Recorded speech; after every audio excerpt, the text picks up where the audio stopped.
Welcome back. As we have seen, rising food prices have sparked unrest in many countries. It's also prompted other countries to apportion the blame over who they think is responsible. But what can be done to combat the underlying issues? Issues like food speculation, kind of like trading in foreign currencies but using food instead.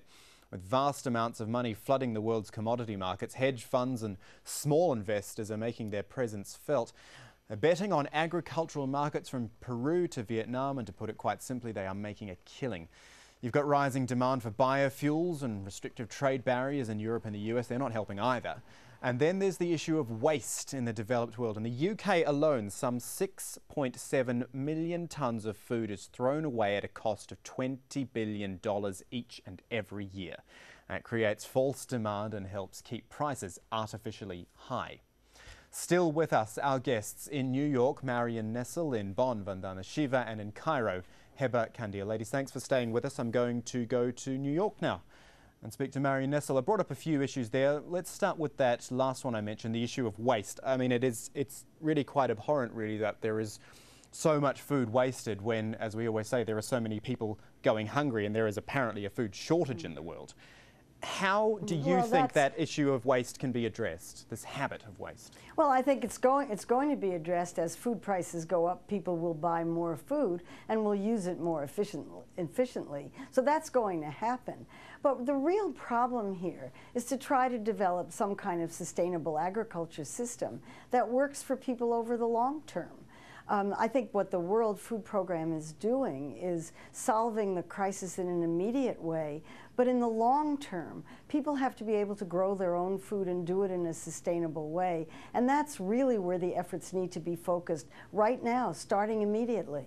You sounded quite optimistic there about this idea of waste being addressed. Maybe I'm just a typical pessimistic journalist, but my thought was that it's not something that would be changed in a hurry. Therefore, if there is that amount of waste, what do you think could actually be done with it? Can it be used in some proper way? Well, it is being used. It's being used to compost. It's being used to feed animals. It's being used for all kinds of purposes now. It could be collected more efficiently and done and dealt with more efficiently, but I don't think that's really where the problem is. The problem lies on the other end, which is the supply side, and that's the problem that really needs fixing. As prices go up, people will be more careful about what they buy. We're already seeing that in the United States as the cost of food has gone up by almost twofold just in the last 2 or 3 months. And this is hurting people here just as it's hurting people in other countries, although not to the same level of desperation. Heba Kandil, in Cairo, are you as optimistic as Marion Nessel is there, that people will be more careful with their money and that there will be less wastage as we go on? Well, I think the world has realized just how critical this food insecurity or the food price rises have been. The approach is really multilateral. We're calling governments, NGOs, and think tanks to the table to work towards an approach. Like my colleague Marion was saying, investment in agriculture is an important factor that everyone has to look into, making farming more productive and secure in developing countries.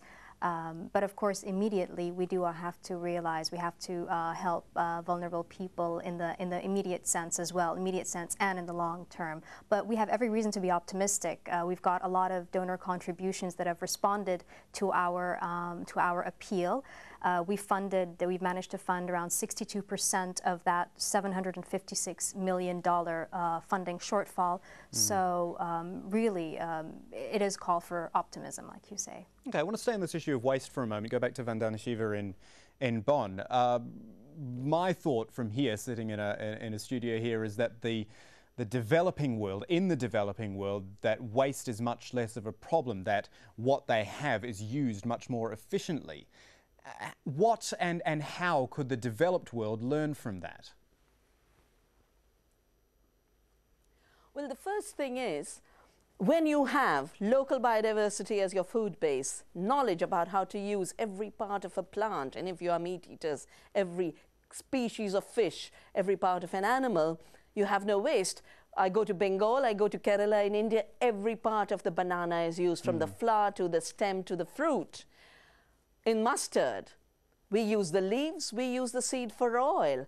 That, I think, is a knowledge that we can transfer to the North. There is definitely a waste problem in the North, and that comes from the fact that, for example, as factory farming has grown, and with the subsidies available for this very costly and wasteful way of production, where you put in more feed than you get out as food, this negative energy system is subsidized and made viable, and then it's made artificially cheap. So the Europeans start to eat just chicken breast, very cheap, and yet the chicken has legs, it has wings. All of that is sent to the South.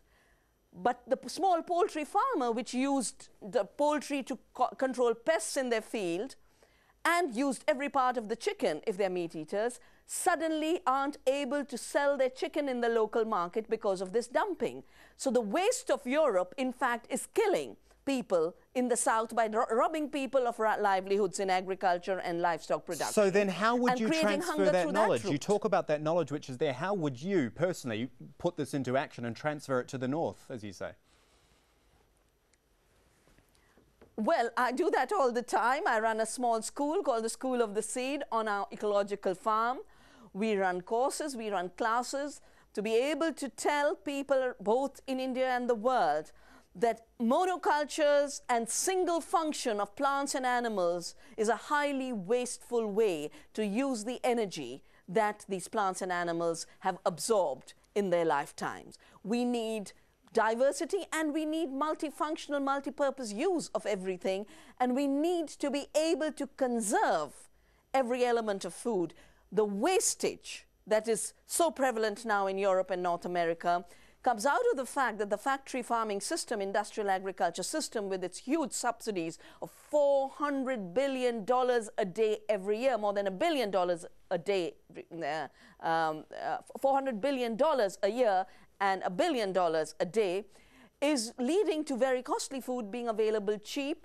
The prices of food are now rising, of course, but the high-cost production system isn't changing, the subsidies aren't changing, and when the World Food Programme talks of more investments and more production, my worry is that these subsidies will now be used to help Monsanto introduce genetically engineered Bt cottonseed and herbicide-resistant seeds, which will reduce food production in the third world, and that in the name of increasing productivity, which is pseudo-productivity, more chemical agriculture will be spread. Okay, I think the message coming out of Bonn right now about biodiversity being the way to generate food security has to be taken seriously. Okay, I'm going to jump in there because I want to raise another point before we do run out of time. Another issue, stockpiling. Let's go back to New York. Marion Nessel is there for us. This idea of countries stockpiling food because of this global food crisis for their own use, obviously. What do you make of that practice and the long-term effect of that? Well, obviously, it's not a practice that's there to help people. It's there to help industry and to help, you know, it's part of the capitalist system. And right now, we're in an era in which capitalism is running rampant and is being allowed to. I think we need some controls on it in order to meet the needs of people throughout the world. And if this food crisis has shown one thing, it's that it's time to take a look at the global system of food production and try to put some regulations on it so it'll be a little bit more equitable. It doesn't have to be completely equitable, but it has to be a little bit more equitable. Marion Nessel talks about controls on the system. Heba Kadil in Cairo. What controls do you think, from the World Food Programme's perspective, could be put in to address the stockpiling issue? Well, again, WFP is not in a position to comment on one measure or the other. I think it's best to leave it to analysts to come up with that. Really, our concern is to just provide safety nets and to help with the food security in many countries. That is the approach that we're taking, and we're working together with several partners to that end. But just really quickly, it's probably a practice which doesn't really help your cause, though. It would be fair to say that, wouldn't it? Well, again, it has to be preceded by a lot of analysis. I mean, if we're talking about, for example, we recognize that some protectionist measures that have been adopted by governments in response to this food crisis, such as export bans, we recognize that it's just it's a type of measure that governments are basically taking in response to this crisis. But we recognize the fact that it has to be preceded by analysis, otherwise it can be counterproductive. we're really working with a lot of information, and it's just, it's too soon to tell what's going to happen. So many issues discussed, so many things, but ladies, I do thank you for your time. Marion Nessel there in New York, Vandana Shiva in Bonn, and Heba Kandil in Cairo. We're all out of time here on Inside Story. Thanks for joining us. From the whole team, goodbye for now.